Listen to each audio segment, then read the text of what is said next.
Salud amigos, tripulantes de nuestra querida, contaminada y única nave espacial. La misma que, desde la última vez que nos vimos por estos medios, ha dado otra vuelta sobre su eje imaginario y, por supuesto, sigue generando acontecimientos en pleno desarrollo. En medio de todas las zonas de roce y conflicto que hay en nuestra querida, contaminada y única nave espacial, a veces aparecen noticias reconfortantes, por pequeñas que sean. Ustedes saben que hay zonas, y nosotros que somos país andino sabemos de eso, donde las tropas de montaña son esenciales e imprescindibles. También es cierto que pelear a determinadas alturas requiere una preparación muy especial. Y sobre todo, un entrenamiento para sobrevivir en condiciones extremas. Y no hay que descartar cada tanto una avalancha de nieve, ¿no? No es lo frecuente, pero tropas alpinas tienen muchos países y requieren un entrenamiento especial. Y hoy se ha dado una buena noticia en medio de algunas catastróficas. Por ejemplo, un brutal e inexplicable choque de trenes en Alemania, que ha generado muchas bajas y que requiere una investigación muy profunda, porque tienen todas las medidas habidas y por haber para emergencias, incluso si un tren se sale fuera de control porque el maquinista le ha pasado algo. Pero un choque de trenes de frente en estos días en Alemania es difícil de explicar, pero ha ocurrido. Pero volvamos a las tropas de altura, ¿no? Las tropas de montaña. Resulta que allá en los Himalayas, y estamos hablando de las regiones de China y las fronteras en los Himalayas y todo aquello que marcan zonas sumamente sensibles, hoy apareció, sobre todo lo que tiene que ver, por ejemplo, con la India, ¿no? Ya que hablamos de los Himalayas, hoy apareció en la frontera, después de unos ejercicios, un soldado que había sido dado por muerto y que tiene justamente tropas que se están entrenando en un país que ya ha tenido guerras con sus vecinos y ahora son potencias nucleares, de manera que no es cualquier juguete. Pero lo bueno de todo esto es que un soldado que había sido dado por muerto por una enorme avalancha en los Himalayas, estamos hablando de alturas del orden de los 6.000 metros, donde quien no está entrenado va a necesitar necesariamente oxígeno, de pronto es recuperado con vida. Y nos pareció una excelente, buena noticia para abrir los acontecimientos en pleno desarrollo, que hoy estaban un poco entrelazados. Estamos haciendo modificaciones de última hora para cambiar un poco la pauta. Este es el oficial, y esto lo dio a conocer hoy en su primera plana el India Times, porque el rescate que se hizo en un ambiente de como de 6.000 metros de altura, donde el oxígeno es necesario, y con una avalancha brutal, de pronto lo encontraron en lo que parecía ser un bolsón de aire y el hombre todavía estaba con vida. Esto es contra todos los pronósticos y todas las experiencias militares habidas y por haber.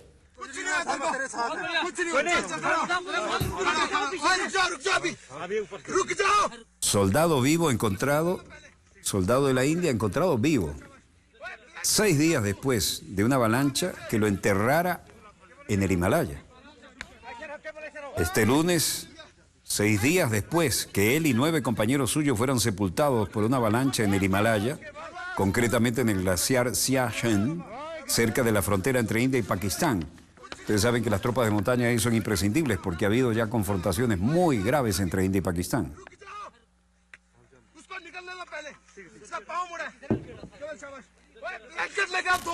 Fuentes oficiales del ejército habían notificado que era improbable, más que improbable, que los 10 soldados desaparecidos se encontraran vivos.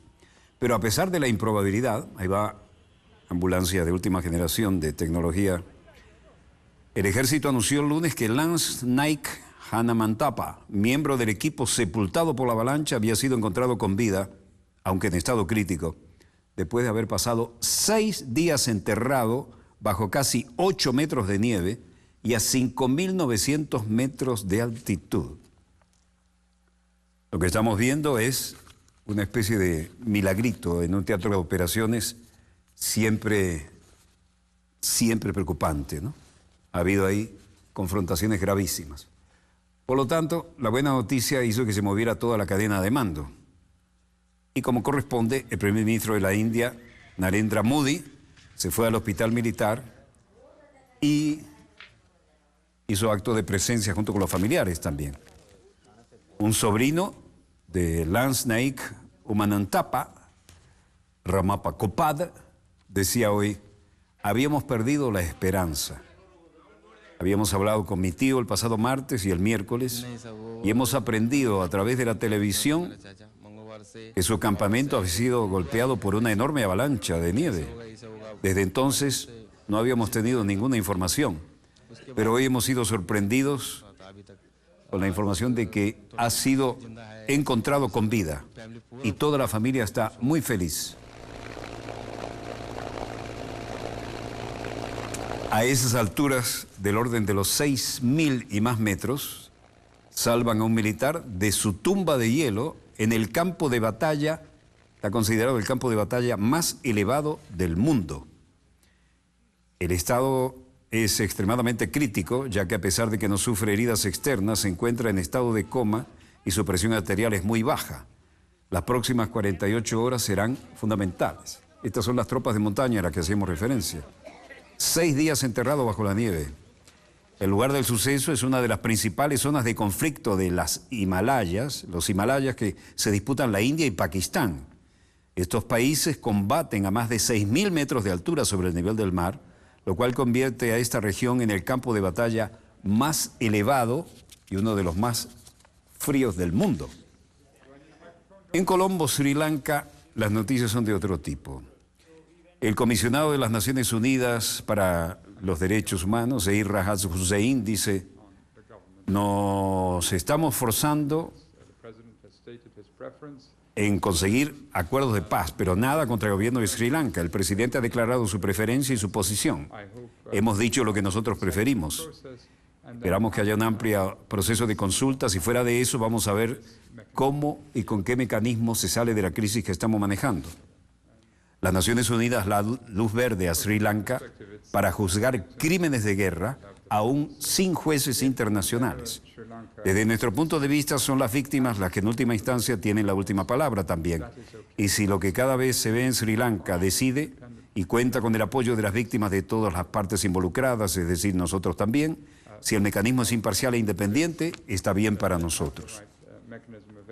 Una resolución sin precedentes. Naciones Unidas no obligará a Sri Lanka a aceptar la presencia de jueces internacionales durante la investigación sobre los posibles crímenes de guerra cometidos durante la guerra civil entre el gobierno y la insurgencia tamil, aunque ha recalcado que el proceso debe ser imparcial e independiente. Así lo ha advertido el alto comisionado de la ONU para los Derechos Humanos, Zeid Ra'ad al-Hussein. Y en La Haya, Holanda, y en Bosnia, y en Pelješac, y en Bosnia y Herzegovina, vuelven los viejos temas de los conflictos. El juez residente Christian Fruge dice: el acusado solo tenía un conocimiento del intento genocida de los demás. No solo eso, sino que también tenía conocimientos adecuados él mismo.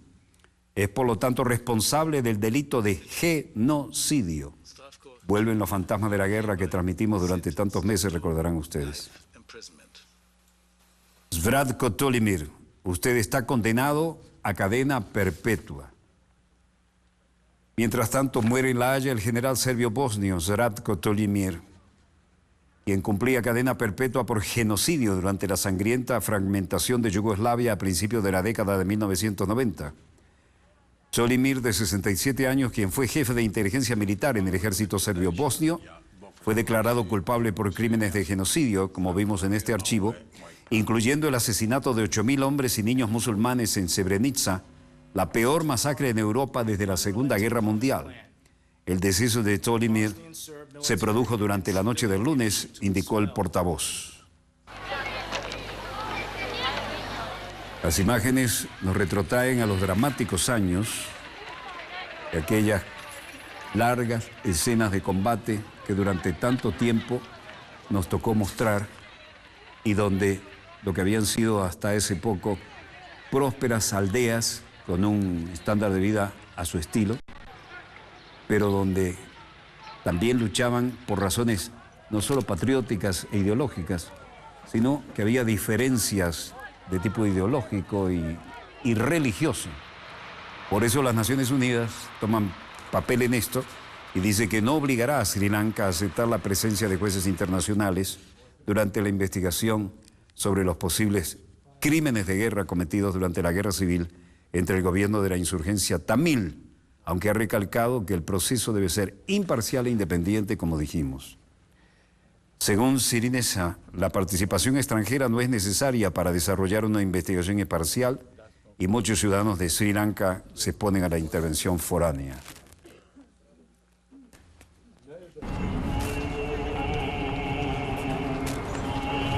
El general serbio-bosnio que acabamos de ver, Sratko Tolimir, quien cumplía cadena perpetua por genocidio durante la sangrienta fragmentación de Yugoslavia a principios de la década de 1990, murió en La Haya, informó el portavoz de la Corte esta semana. Tolimir, de 67 años, fue jefe de inteligencia militar en el ejército serbio-bosnio y fue declarado culpable de crímenes de genocidio, incluyendo el asesinato de 8.000 hombres y niños musulmanes en Srebrenica, la peor masacre en Europa, como dijimos, desde la Segunda Guerra Mundial. Turistas chinos son la gran noticia en Moscú. ¿Por qué? Porque el rublo está débil y le conviene a los chinos. Rusia es muy bonito, dice Li Yu, nunca había estado aquí y me gusta, veo un montón de cosas, me gusta para empezar la arquitectura, hay una gran cantidad de cosas interesantísimas y museos para ver y estoy seguro de que volveré.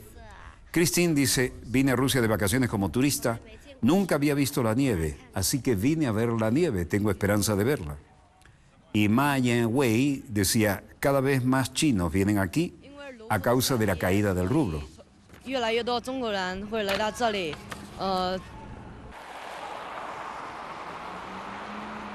El director ejecutivo de Mundo Sin Fronteras, una asociación turística, es directora en realidad, Svetlana Piatikatka, dice, la caída de la moneda rusa contra el yuan chino jugó uno de los papeles principales para que Rusia se convirtiera en algo sumamente interesante para los turistas chinos. Y luego dijo, el flujo de turistas que vienen a comprar, a conocer y a hacer todo lo que puedan con la ventaja que tiene ahora la moneda china sobre la moneda rusa es impactante. Esto ha cambiado todas las tendencias turísticas en los últimos años.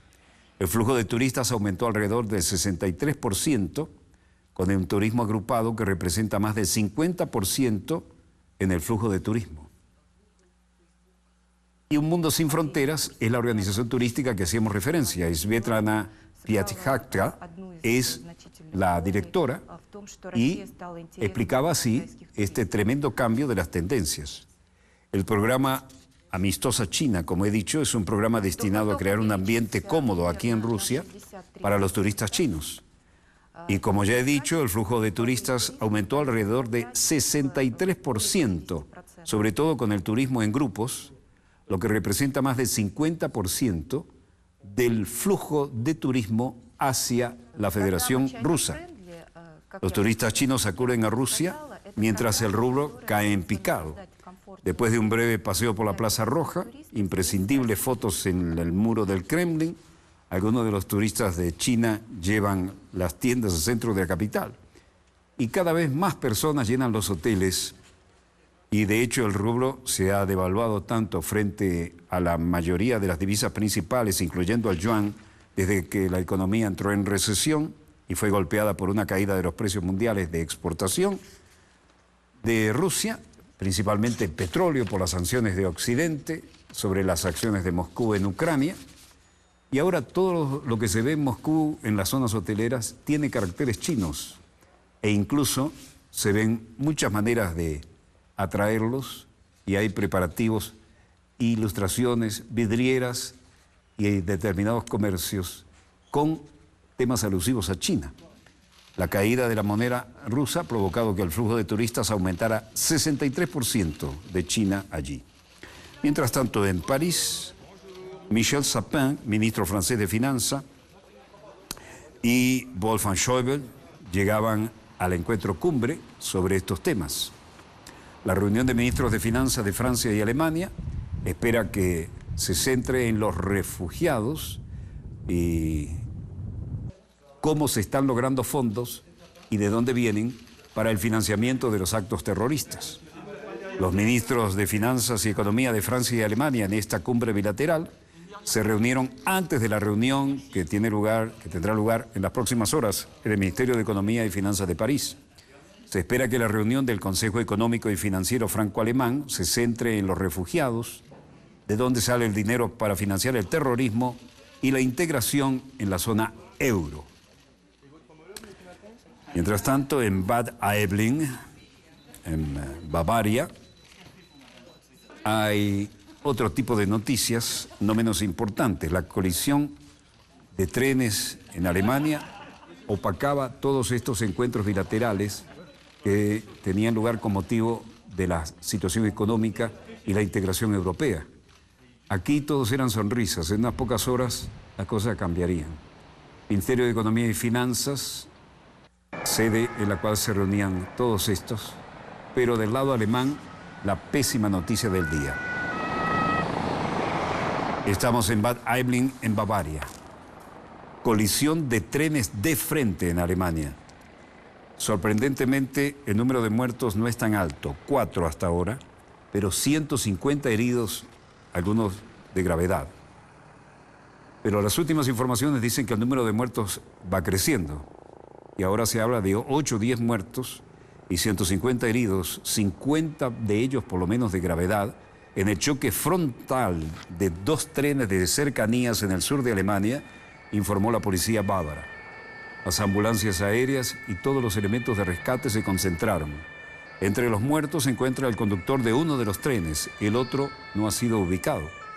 Así lo precisó la radio-televisión bávara Bayerischer Rundfunk.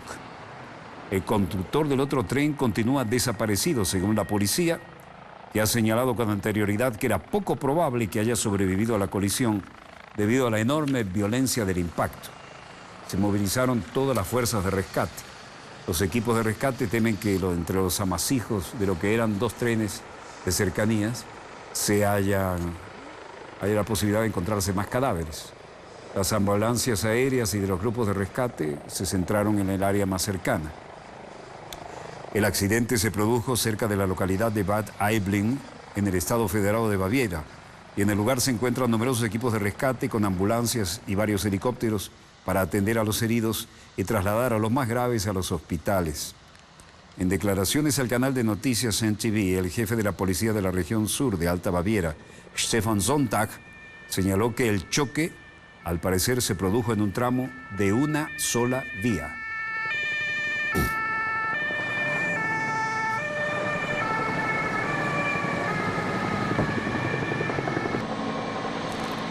Las 2 locomotoras se empotraron una en otra y varios vagones volcaron, saltaron de las vías en los trenes Meridian, operado por la compañía privada de ferrocarriles Bayerische Oberlandbahn. Por el momento se desconocen las causas del choque de ambos trenes y no se descarta que pueda haber más víctimas. La información es de última hora y el accidente dicen que es de gran impacto. Y Bernd Rosenbausch, director de la compañía ferroviaria, quien agradeció la labor que están realizando los servicios de rescate, dijo: el accidente es de un enorme impacto para nosotros y hacemos todo lo posible para ayudar a los viajeros, sus familiares y los empleados. Tanto la empresa, ya que es un ferrocarril privado, como la policía bávara han abierto teléfonos de emergencia para atender a familiares de probables víctimas. La vía permanece completamente cortada y se han puesto autobuses a disposición de los viajeros que necesitan recorrer ese trayecto. La policía anunció en rueda de prensa al mediodía y otra en las próximas horas para facilitar un balance actualizado y ofrecer información más detallada del accidente.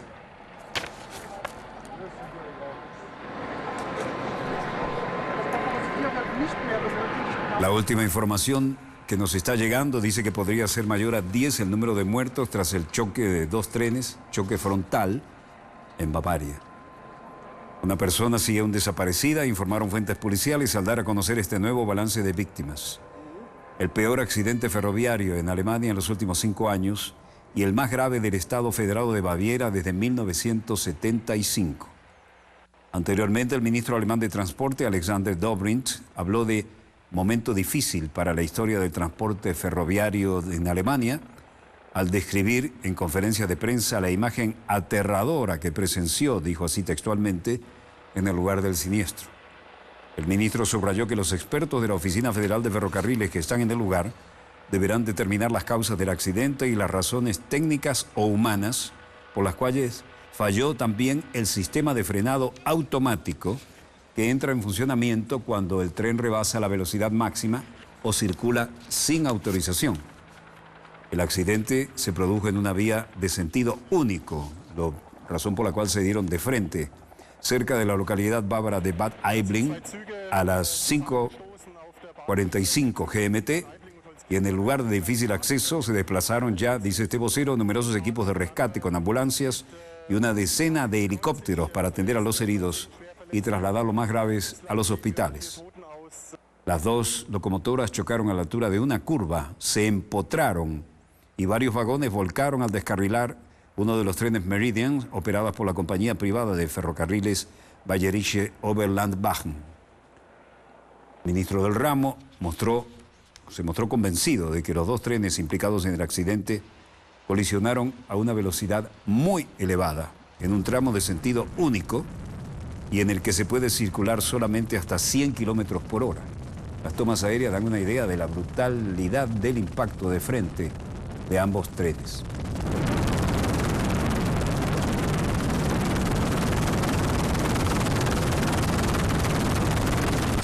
Dado que el choque se produjo en una curva, los dos conductores aparentemente no llegaron a percatarse de la presencia del otro hasta el último momento, por lo que los trenes chocaron a toda velocidad. Afirmó, es espeluznante cómo los trenes han quedado empotrados el uno en el otro. Dobrindt explicó que las 3 cajas negras en los 2 trenes, 2 ya han sido recuperadas, y agregó que su análisis permitirá determinar las circunstancias técnicas previas y el momento del accidente. Los trenes allá llevan cajas negras como si fueran las cajas negras de los aviones, ¿no?, para cualquier eventualidad de este tipo. Rainer Schaft, vocero de la Policía Federal de Rosenheim, daba la trágica noticia. 2 trenes chocaron en la vía del tren entre Bad Aibling y Holzingen, que es de una sola vía. Chocaron frontalmente, cabeza contra cabeza, y hay aproximadamente 90 a 100 personas heridas de diferente gravedad, 10 de ellas por lo menos con heridas muy graves. Por ahora se supone que murieron por lo menos 4 personas. Esa es la gran noticia que conmociona hoy a toda Europa y ocupaba los titulares de todos los servicios de satélite y de las agencias. Según el ministro de Transporte, Dobrindt, todo indica que el choque fue a muy alta velocidad en el momento del impacto. Por lo demás, los equipos de rescate siguen trabajando desde hace muchas horas para liberar a algunos pasajeros atrapados entre los restos y la chatarra. Este es el peor accidente en años en esta región. Y según la emisora regional Bayerischer Rundfunk, entre los muertos están los conductores de los 2 trenes, aparentemente esta es otra versión diferente, operadas por la compañía privada Bayerische Oberlandbahn. Medios locales han advertido que el número de víctimas fatales podría seguir aumentando.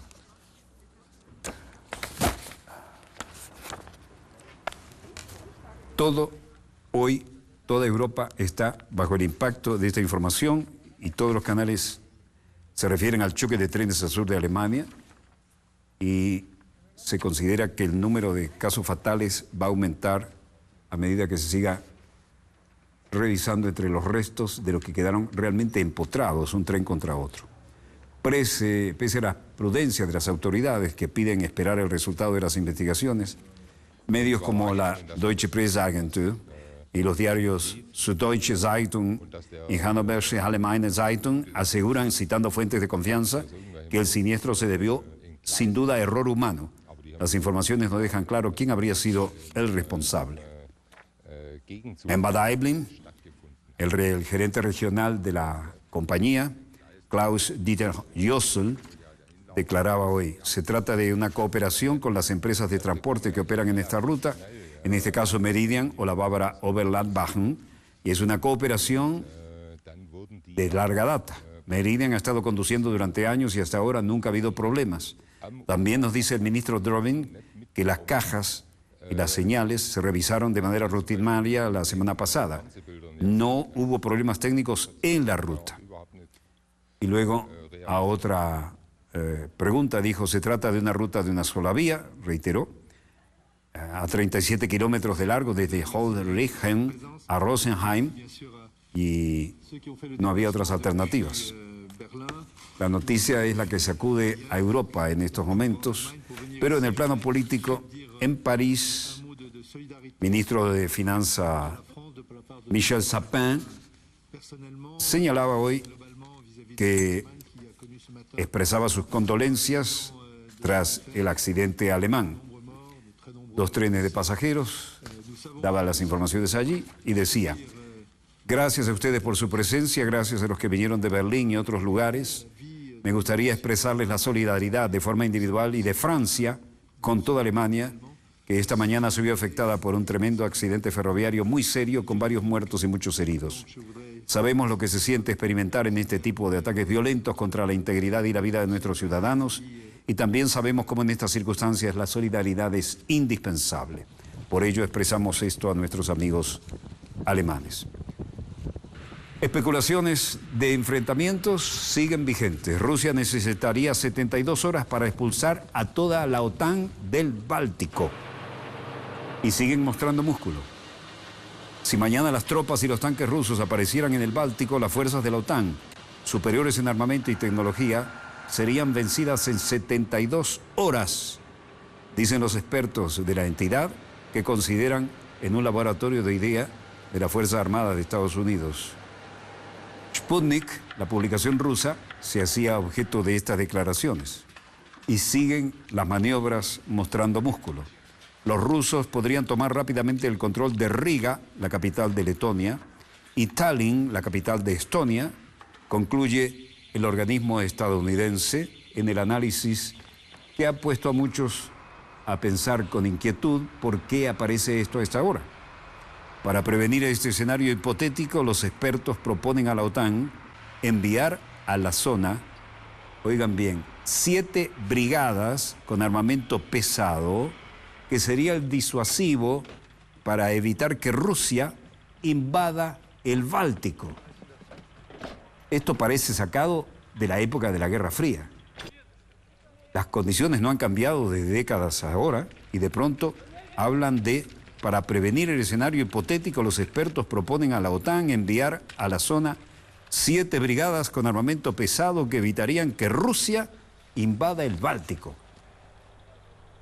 Es increíble cómo ha cambiado el tono de las informaciones, mientras todo el mundo hace maniobras. El organismo estimó que este aumento de la presencia militar de la Alianza del Atlántico Norte, la OTAN, costaría 2.700 millones de dólares anuales. Es decir, más dinerito, sobre todo para los fabricantes de armamentos, entre otros, ¿no? La medida, según Obama, estaría orientada a reforzar la presencia militar de Estados Unidos en Europa. Bueno, parece que estos son los signos del momento, mientras hay elecciones de candidatos y primarias en Estados Unidos. ¿De dónde salió este recalentamiento de un enfrentamiento eventual este-oeste? Que por lo demás, todo el mundo sabe, es hipotético e impensable. Porque un enfrentamiento este-oeste de esa característica sería nuclear. Y ahí no habría ni vencedores ni vencidos, simplemente desaparecerían ambos. Ahora, ¿cómo aparece este movimiento y cómo en las narices de Moscú se produce este tipo de pronunciamiento? Es realmente desconcertante, ¿no?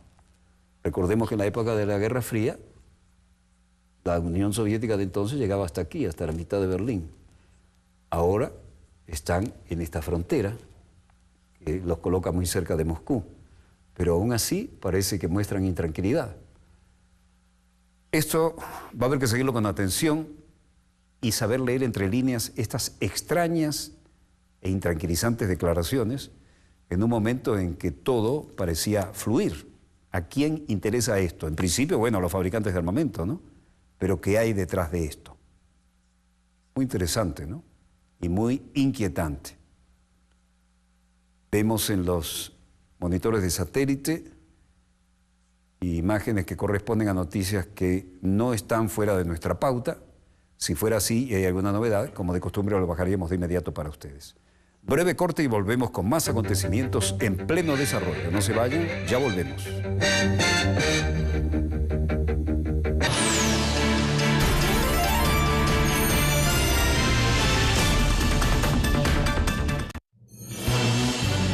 De febrero de 1946, la Asamblea General de la ONU condena la dictadura franquista en España. En 1936, el militar Francisco Franco participó en una sublevación contra la Segunda República Española, que dio inicio a una guerra civil. Luego de 3 años de conflicto armado, Franco resultó victorioso y emergió como dictador de España, gracias a la ayuda de los regímenes fascistas de Hitler y Mussolini. Franco lideró un gobierno represor y totalitario, prohibió los partidos políticos y los sindicatos y ordenó la ejecución de decenas de miles de personas. Finalizada la Segunda Guerra Mundial, la Asamblea General de la ONU condenó el régimen franquista y vetó el ingreso de España al sistema de las Naciones Unidas. La posición anticomunista de Franco agradó al gobierno de Estados Unidos, lo que ayudó a que la ONU revocara su repulsa diplomática en 1950. 9 de febrero de 1946, la Asamblea General de la ONU condena la dictadura franquista en España.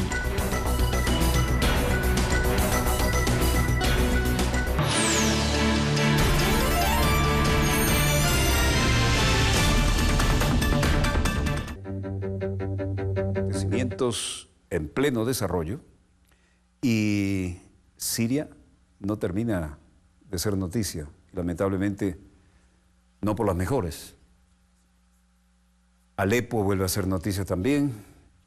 Y lo dramático de esto es que definitivamente sigo pensando, y hablo en primera persona, que hay una maniobra aquí para tratar de cambiarle el mapa geopolítico al Medio Oriente. Era un país que funcionaba estupendamente bien, con un buen estándar de vida. Y Alepo sigue siendo motivo de noticias no de las más optimistas. Y fíjense ustedes, no hay razón para no pensar que la geopolítica del petróleo es lo que está alterando todo esto. Pero además, el eje aquí, de bajísimo perfil y que no se manifiestan para nada, sería los intereses de Estados Unidos, que depende en gran medida, enorme medida, del petróleo extranjero, pese a que tiene grandes producciones, y aún con el petróleo de esquisto.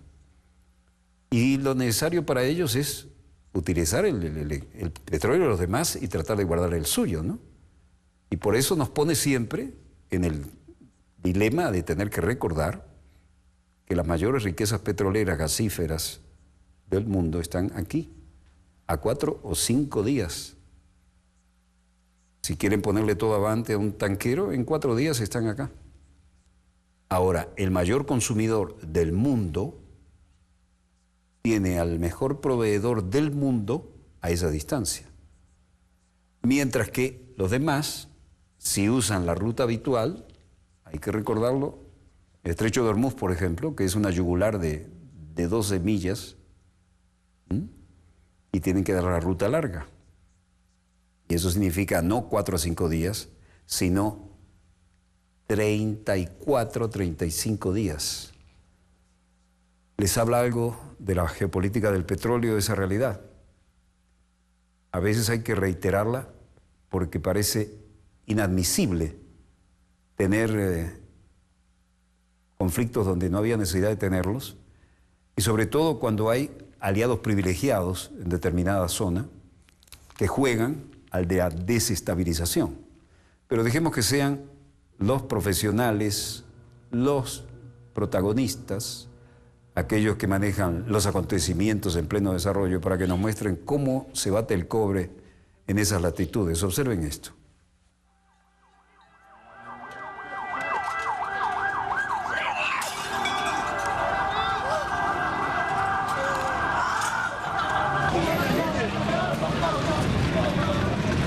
Este caos es consecuencia de los nuevos ataques aéreos en la ciudad de Alepo y la milicia sigue luchando en los campos de los alrededores.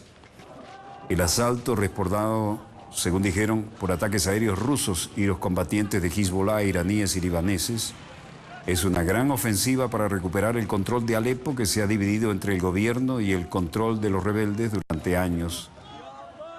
Representa algunos de los cambios más importantes del impulso de la guerra civil de 5 años, que ha matado a 250.000 personas y que ha sacado de sus hogares a 11 millones en lo que era un país que funcionaba de maravilla.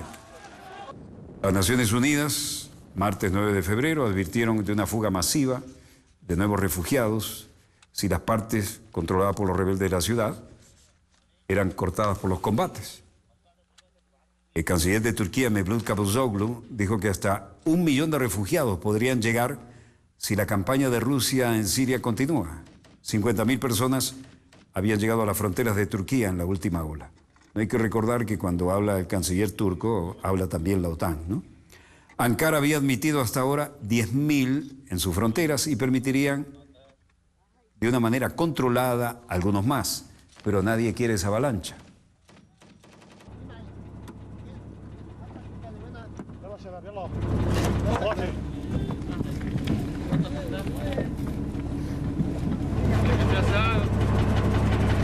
Otros videos que se dicen haber sido filmados el lunes y subidos por facciones sirias, incluyendo al-Nusra y Troop 13, muestran combatientes disparando misiles Grad.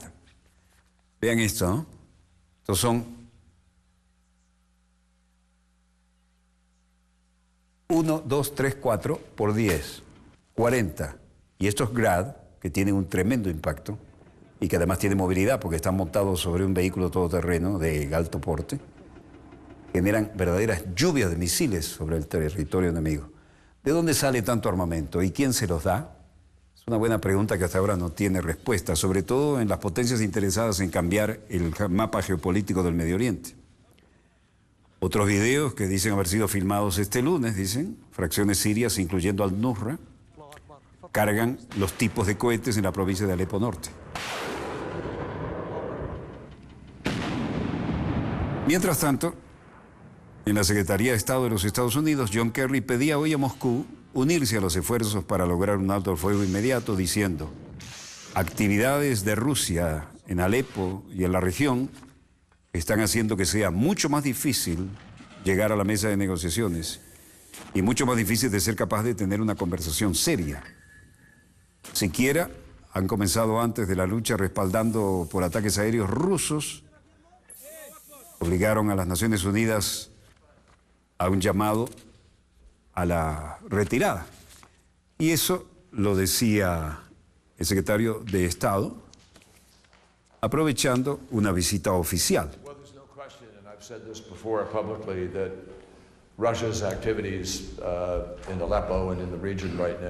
Bueno, no hay duda, yo he dicho antes públicamente que las actividades de Rusia en Alepo y en la región en este momento están haciendo que sea mucho más difícil llegar a la mesa y ser capaz de tener una conversación seria. Hemos pedido a Rusia y llamamos a Rusia de nuevo a unirse en el esfuerzo para lograr un alto al fuego inmediato y para lograr el pleno acceso de la ayuda humanitaria. Eso es lo que esta reunión sería, y esta reunión le daría mucho el camino a seguir. No estamos influyendo en lo que está sucediendo, pero todos estamos muy conscientes de lo importante de este momento y Rusia tiene que contribuir de manera significativa al mantenimiento de la capacidad y venir a la mesa para crear un ambiente. La oposición debe hacerlo dentro del cual se imprima un toque realista, se pueda tener negociación. Ha sido muy difícil en el transcurso de los últimos días, así que vamos a acercarnos en esta reunión en Múnich con grandes esperanzas que en este momento resulte revelador para la urgente situación a la que hacemos frente.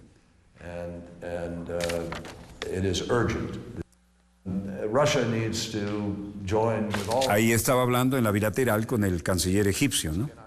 Rusia tiene que unirse con todos nosotros en el entendimiento de que esto no puede seguir así y que tiene una gran responsabilidad como coorganizador del Grupo Internacional a Siria para crear el marco en que este grupo pueda tener éxito y la palabra de ellos resulte buena. En suma, Kerry aprovecha la presencia del canciller visitante para reclamarle en voz suave pero contundente a Rusia el cese de los bombardeos cercanos a Siria. Le hemos pedido a Rusia, dijo, y continuamos llamando a Rusia a unirse al esfuerzo en el cese del fuego inmediato, permitiendo acceso humanitario. A todo esto en Bruselas, Bélgica, el Consejo Europeo, a través del presidente Donald Tusk y los altos representantes del viejo continente, Donald Tusk dice que hay una muy mala situación en el teatro de operaciones, ¿no? Textualmente dijo: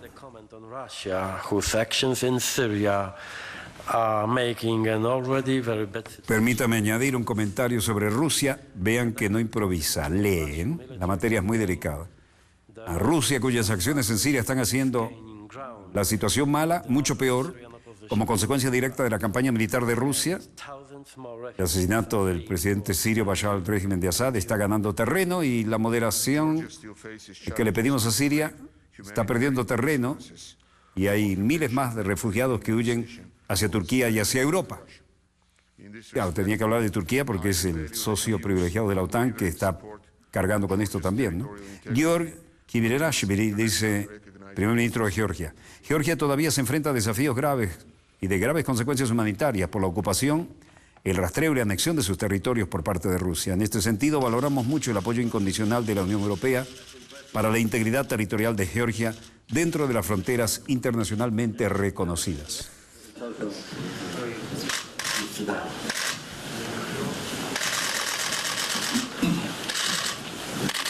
Mientras tanto, unas 70.000 personas escapan de los bombardeos y combates en la ciudad siria de Alepo y se agolpan en la frontera con Turquía, que no les permite cruzar. Pero están enviando ayuda humanitaria, decía el primer ministro turco Ahmet Davutoglu. Hay 70.000 personas viviendo ahora en los campamentos a lo largo de la frontera.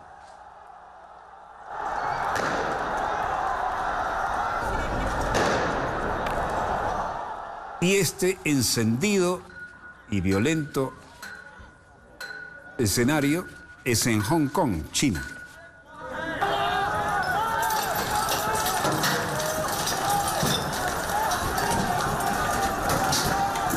¿Y por qué es esta protesta? Oigan bien, por la prohibición de vender comida en la calle. Los puestos de venta, los tarantines que son característicos aún de una ciudad tan moderna y desarrollada como Hong Kong, de repente han querido hacerlos desaparecer. Vean la reacción popular.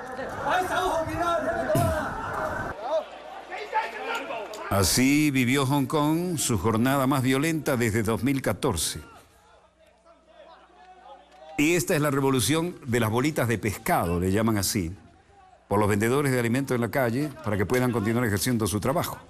La policía lanzó disparos de advertencia al aire y los manifestantes y activistas incendiaron contenedores de basura y lanzaron piedras a los oficiales en el peor episodio de disturbios de Hong Kong desde las protestas por democracia en 2014.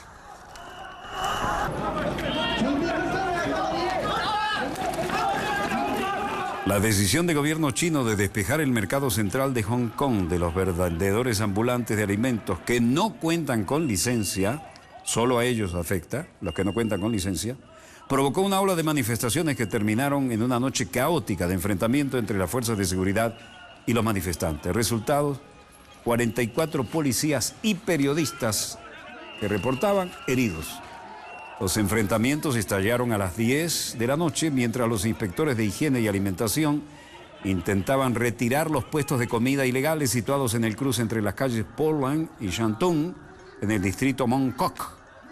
Al menos 24 personas fueron detenidas durante la noche, mientras que 44 policías y periodistas resultaron heridos.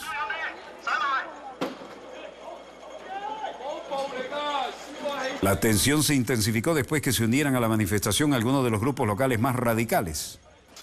Durante los enfrentamientos, la policía disparó al aire para intentar contener a los manifestantes, que volcaron y prendieron fuego a numerosos contenedores, rompiendo ventanas de automóviles y arrojando piedras a los agentes. Acudimos en defensa de la cultura local, declaró el líder del movimiento, Young Inspiration Bayo Leung. Por su lado, el primer ministro de Hong Kong, Lee Leung, condenó los incidentes y aseguró que la policía no va a escatimar esfuerzos para detener a los alborotadores. There was a riot in Mongkok in the early hours of today.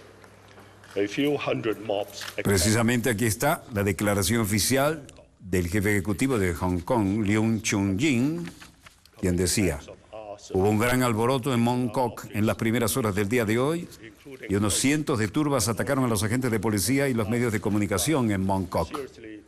Dañaron coches de policía y propiedades públicas.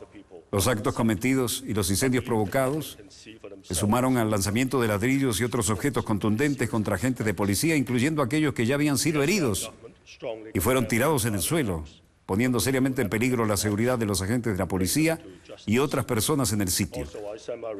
Quiero que el público pueda ver por sí mismo las noticias en televisión y se informe de la gravedad de la situación. El gobierno fuertemente condena estos actos violentos. La policía va a tener toda la autorización para detener a las turbas y llevarlos ante la justicia. También envío mis saludos a los agentes de policía y miembros de los medios de comunicación que resultaron heridos.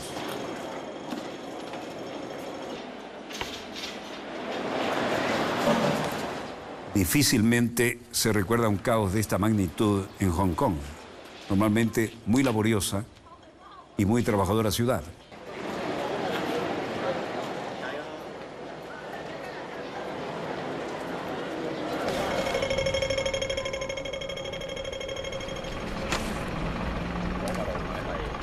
Esto tendrá también un costo político, pero los costos del daño a la propiedad pública todavía no han sido estimados.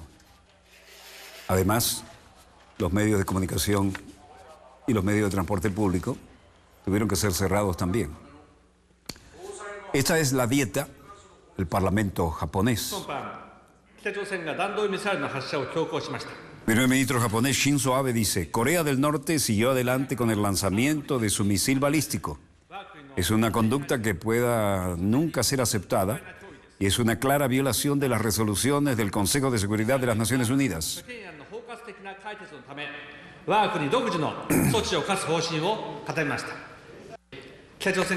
Hemos decidido avanzar hacia la imposición de sanciones unilaterales contra Corea del Norte con el objetivo de resolver los problemas integrales de secuestros, armas nucleares y misiles, para que esto esté usado de la manera correcta, como espera la comunidad internacional. Vamos a mejorar la coordinación con los Estados Unidos, Corea del Sur, así como con China y Rusia, para obtener una resolución en el Consejo de Seguridad de la ONU más fuerte y que se imponga lo más rápido posible.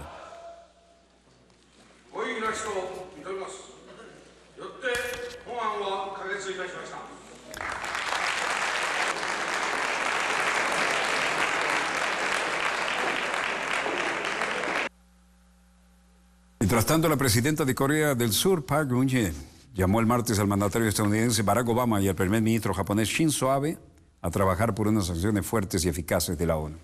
Estos son restos, todas luces. El ministro de Defensa, portavoz del Ministerio de Defensa, Luna Zhong-huen, dijo: estos son restos de cohetes los que cayeron en la ciudad. Hemos estimado que son cohetes de largo alcance de Corea del Norte y que los habría lanzado recientemente. Esto es muy similar, estos restos, a los de un cohete de largo alcance anterior al año 2012.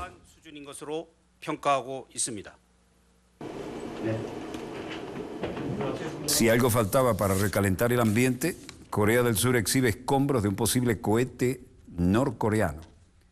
Se difundieron estas primeras imágenes.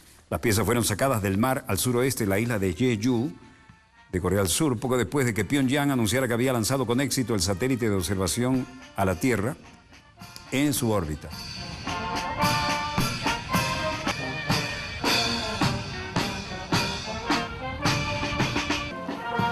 Siguen la demostración de fuerza en el Asia-Pacífico. Estamos en Sattahip, distrito de Sattahip, en Chonburi, la provincia en Tailandia. Otra vez involucrar a las tropas de Estados Unidos con las tropas locales, y este ceremonial sirvió para que el embajador de Estados Unidos en Tailandia, Glenn Davis, hiciera algunas declaraciones.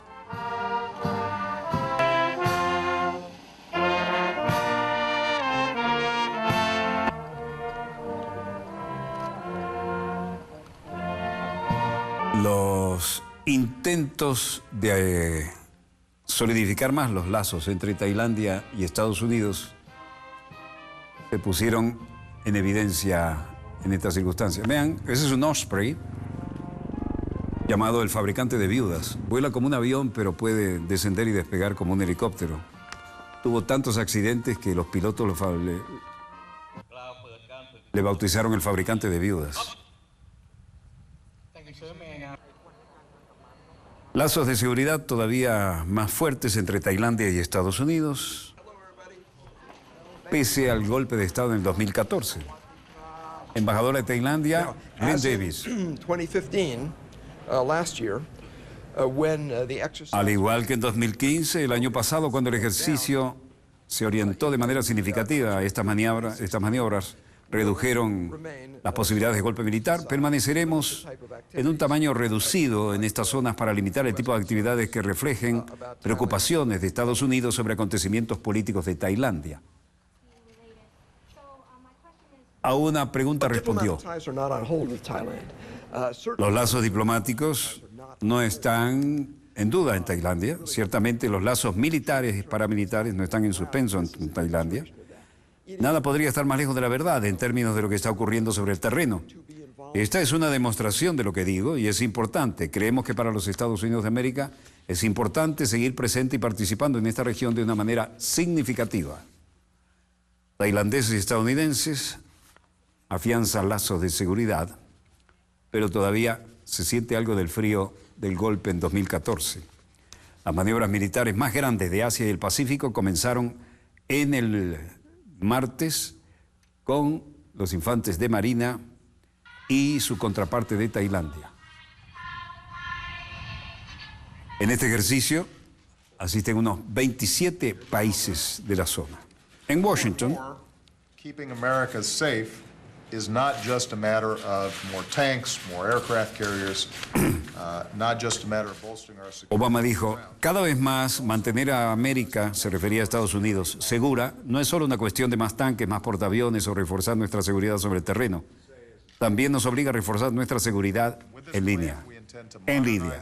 Con este plan tenemos la intención de modernizar los sistemas federales mediante la sustitución de sistemas obsoletos que son vulnerables a los ataques. Y solo quiero decir una parte de ello aquí. Una de las mayores diferencias entre el sector público y el sector privado es el espacio de la Internet y hace que la información de todos sea vulnerable.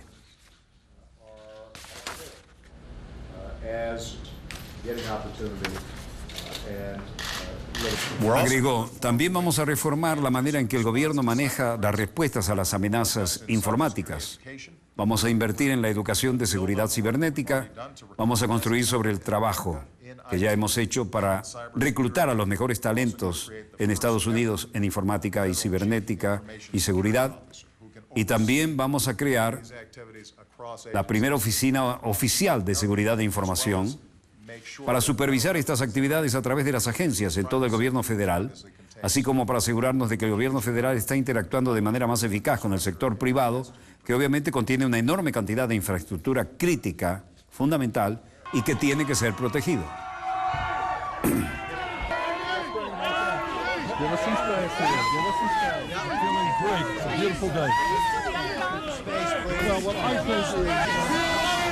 Concord, New Hampshire, se calienta un poco la campaña electoral.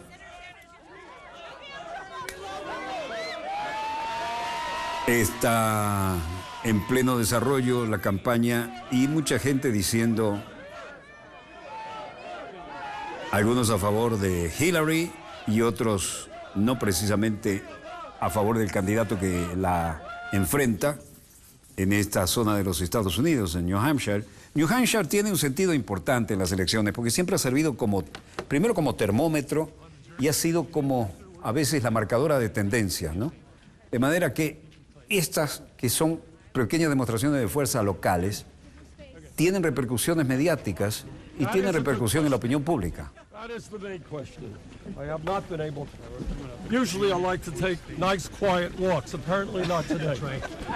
Aquí, candidato Sanders dice, esta es una buena pregunta, es la pregunta principal. Por lo general me gusta tener tranquilos paseos, pero hoy, gracias a la prensa, no ha sido muy tranquilo. pero gracias por venir a seguirme y a tratar de entrevistarme caminando. ¿Qué tiene preparado para el desayuno el día de la elección?, le dijo una periodista. ¿Cree que es uno de los principales problemas que enfrenta el pueblo estadounidense? Como diciéndole, no tienes nada más inteligente que preguntar. El pequeño estado del noroeste del país, con 880.000 electores, New Hampshire, tiene un valor simbólico en las primarias y los candidatos a la Casa Blanca han multiplicado esfuerzos para convencer a los electores, especialmente a los 400.000 inscritos como independientes. Hay que recordar que las elecciones en los Estados Unidos son indirectas, ¿no? No es como en nuestros países donde nosotros, yo quiero votar por este candidato y voy a poner su nombre allí y voto por él. No, allá el asunto es de colegios electorales. Y cuando hablamos de colegios electorales hablamos de voto indirecto. Y eso después da unas sumatorias extrañas. Llevaría un rato que no tenemos en este dossier explicárselo a ustedes. Pero ocurre así. Y después vienen cuántos estados ganan y después la sumatoria de estados y luego cómo se refleja aquello en Washington. ¿Cómo llegó el tristemente célebre Bush a la Casa Blanca, Bush hijo? Cuando por manipulaciones de ese tipo se robaron las elecciones en el estado de la Florida, donde estaba su hermanito Jeff Bush. Sin ese descarado robo del estado de la Florida no hubiera llevado nunca a la Casa Blanca. El hombre que se apareció en los portaaviones con su braga de vuelo. Claro, todo lo que hemos estado en un portaaviones nos encanta llegar con la braga de vuelo y que nos catapulten. Yo lo viví 2 veces. Llegar es un aterrizaje inolvidable y salir catapultado más. Pero aquel lo hizo para decir, estamos acá, soy un presidente de guerra, como quería decir él, ¿no? Él nunca fue a la guerra y evitó ir a Vietnam. Me refiero al presidente Bush, hijo. Se metió en la Guardia Nacional Aérea de Arizona para tratar de evadir servir en Vietnam, y no sirvió en Vietnam, pero después se apareció en aquel portaaviones nuclear con el casco bajo el brazo y su braga de vuelo. Pudo haber llegado, estaba tan cerca de la costa de California que tuvieron que hacer todas las tomas hacia el mar. Pudo haber llegado en helicóptero con traje y corbata, pero quería presentarse así, ¿no? Esas manipulaciones son tan grandes como las que ocurre con ese tipo de votación indirecta. El robo literal de las elecciones en el estado de la Florida llevó al hijo de Bush a la Casa Blanca. Ahí se decidieron las elecciones. Y a las poblaciones de tipo marginal y a la población negra, las patrullas les impidían incluso en algunos barrios ir a votar, porque sabían que ahí se definía la cosa. Mucho más compleja de lo que parece la ejemplar democracia. Bueno, volveremos mañana, Dios mediante, cuando nuestra querida, contaminada y única nave espacial haya dado otra vuelta sobre su eje imaginario y estemos aquí para contarles siempre, Dios mediante, la pequeña gran historia de las próximas 24 horas. Donde quiera que se encuentren de ese lado del receptor, muchas gracias por permitirnos estar allí con ustedes. Desde el estudio 3 de Venezolana de Televisión, el canal pionero, termina este dossier, el programa de información internacional vía satélite más antiguo de todo el hemisferio occidental. Les habló su productor y conductor, Walter Martínez. Disponga usted de las cámaras, señor director.